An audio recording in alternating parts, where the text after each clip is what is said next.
Introduction to the Platonic world of forms. A Platonic world of forms is said to exist by the Platonic school of philosophers of mathematics. In this realm, ideal, immutable mathematical entities and concepts are said to exist independently of the physical world. The thrusts of the argument for this realm are that the abstract nature of mathematics is such that the entities involved cannot exist in pure form in the world of reality, are such that the relationships are necessarily universally true and often appear in widely divergent human societies at different times and places and are unusually useful for modeling the world of reality. That the entities cannot exist in the real world as material items suggests that they must have a reality in another realm. That the concepts involved are necessarily universally true and appear again and again in diverse cultures suggests that mathematics is discovered, not invented, and that there must therefore be a realm in which the entities and concepts reside to be discovered. The unusual usefulness of mathematics in modeling the world sets mathematics apart from reality as almost a substance that reality is composed of. In all this, we must make a distinction between the practical use of mathematics, which need not require the Platonic forms, and the practice of creating or deeply studying mathematics in which the notion of a world of forms may be more relevant. That is to say, if mathematical results are treated as a cookbook of useful results and algorithms, there is no need for the idea of forms.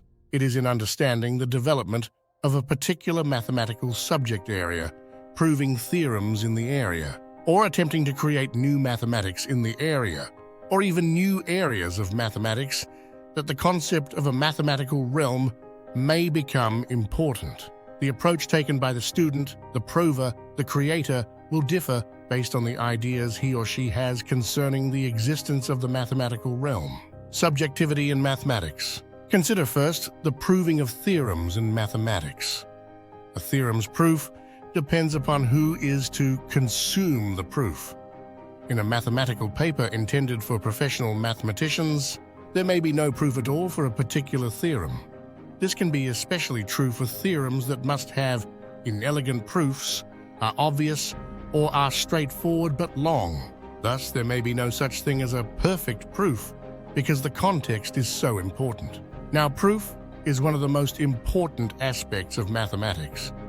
Hence, one would expect proofs to appear in the roster right alongside entities and concepts of mathematics, i.e., one would expect such things as definitions, geometric figures, theorems, and proofs of theorems to appear in the roster of the mathematical forms. However, it looks like certain theorems may not have their proofs appear in the roster because their proofs are not uniquely perfect. Consider second the theorems themselves. A theorem may not be broached because it has no interest to the mathematician. If the mathematician is focused on a goal for which the theorem, though true, has little to add, the theorem may be omitted. This may seldom happen in real life, but it is obviously a reasonable possibility. One will encounter this, in essence, in college presentation of various mathematical subject areas, where the professor will truncate the coursework to fit the allotted time. Both cases point to the possibility that the forms do not embody all the mathematician may do. In the first case, a significant piece of the mathematical structure may be missing from the mathematical forms. In the second, the mathematical forms may contain material that is not in the mathematics produced. The mathematical roster may be thought of as a set of areas of mathematics which themselves are sets.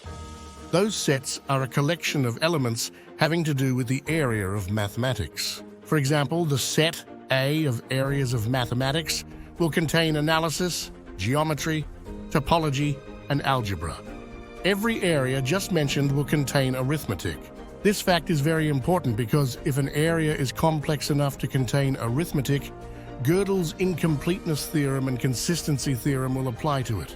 But the question is, what must be on the roster? The definitions, the theorems, the geometric figures must all appear in the roster. But what of statements of existence and non-existence? Yes, those should appear in the roster. And statements like not A implies not B? What about not B? Yes, these should appear in the roster. What about false statements such as A does not imply B? Yes, this should be in the roster. Should equivalences like 1 equals 1, 2 equals 2 be included? What about paradoxical statements like if A is false, then A is true? In this case, the statement is paradoxical in a timeless realm, but not if time is allowed. Then the roster would have an indexed statement such as if AT is false, then AT ba delta T is true. All of this is to show that the roster could easily be uncountably infinite and may contain inconsistent statements. Gödel's theorems apply to this roster. Therefore, the roster will be incomplete in the sense that there will be true statements in the roster that cannot be proved from within the mathematics in the roster, and that the consistency of the roster cannot be proved from the mathematics in the roster. No other system can provide the proofs either for the way mathematics will be defined. All would-be external systems are part of mathematics, and therefore the roster by definition. For this reason, the roster could exist, yet be all but mortally wounded, questioning the necessity of a separate mathematical realm. Once discovered, or invented, mathematical principles and entities seem to be clear enough to those who seriously consider them within the physical world. For instance, the mathematical line, being composed of infinitely many vanishingly small points, seems clear enough to nearly everyone without resorting to the idea of a mathematical realm. If one considers mathematics as primarily a study of patterns and regularities in both internal and external reality, one might conclude that the apparent lack of a perfect analog between mathematical concepts and the physical worlds is somewhat illusory. The patterns are the relationships between the entities and rules in the internal or external realities. One only abstracts them and studies them at their own levels. One might also conclude that mathematics is invented to a degree in that, for example, patterns exist in the 0, 1, 2, and 3 dimensions of space that we live our lives in, but can be extended to infinitely many dimensions through various creative notions of what an extension might look like. In particular, the 5-cell could be considered a 4-dimensional triangle if one restricted the notion of an extension to the nth dimension based on the idea of the simplest figure that encloses nth dimensional space and requires exactly n dimensions to do so. To the extent that mathematics is invented, to that extent it would not need the concept of the mathematical forms, since the developments would have proceeded within the physical world and could have depended upon it. To the extent that mathematics is discovered, the developments would be an outgrowth of the abstractions that could be accomplished by consideration of the physical world. The discovered aspects would be universal, since the world we live in seems to have exquisite regularity.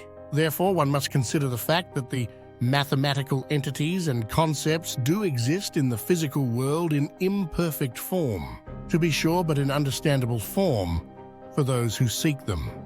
Even if the entities and concepts existed in a mathematical realm, they would have to be manipulated in the physical realm. So one might ask how it is efficient or even necessary that there be 2 separate realms with essentially the same matter in them.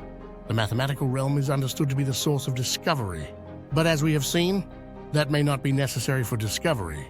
In short, the mathematical realm may be unnecessary for our project, and so its existence seems somewhat doubtful on that account. Mathematics is a language, scientific method, and way of thinking. The language of mathematics makes possible the precise statement of many an issue at hand, and in certain areas of mathematics, can turn portions of its solution into nothing more than symbol manipulation because the theorems involved have been embedded in the symbolism. This is an example of human ingenuity and creativity.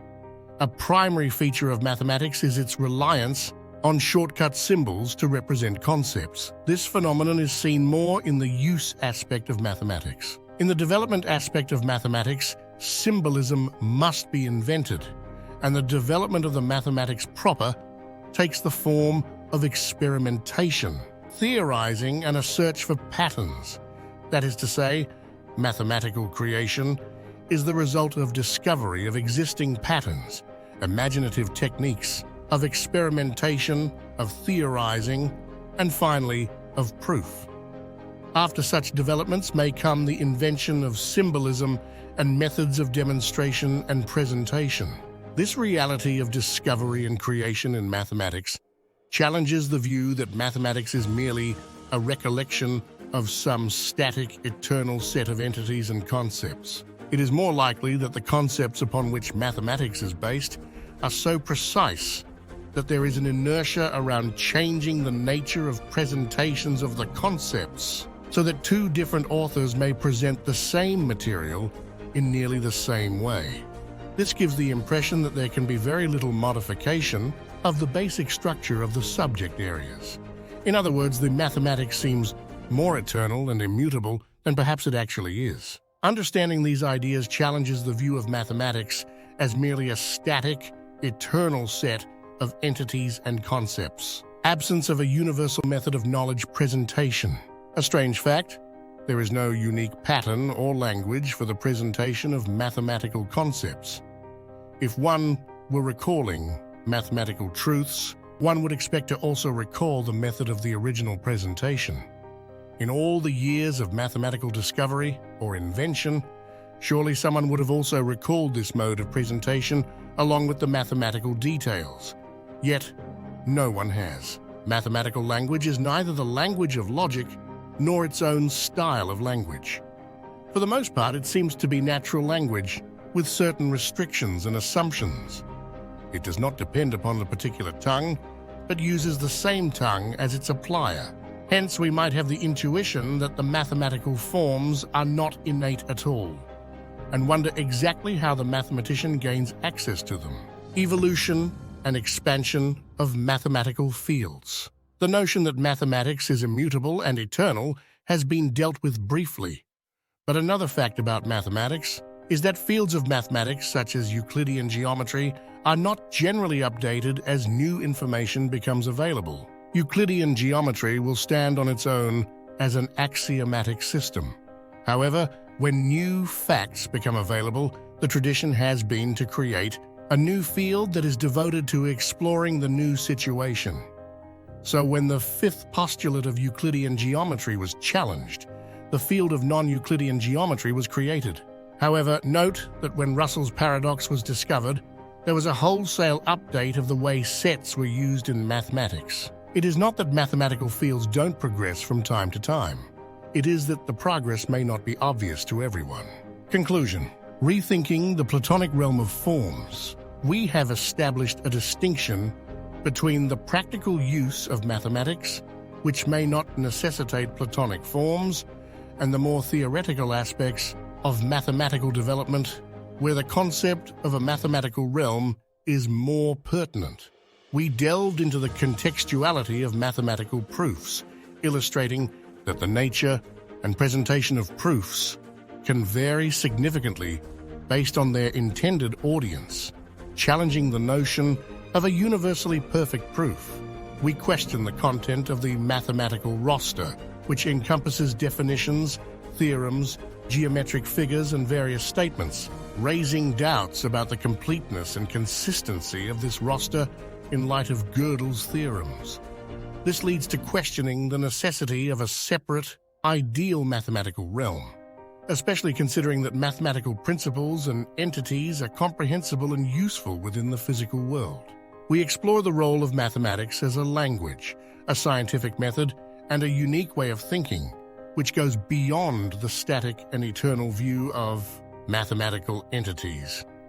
Lastly, we address the absence of a universal, a priori method for presenting mathematical knowledge. Further, challenging the Platonic idea of innate mathematical forms. This analysis suggests a dynamic, adaptable, and human-centric view of mathematics, contrasting significantly with the traditional Platonic perspective.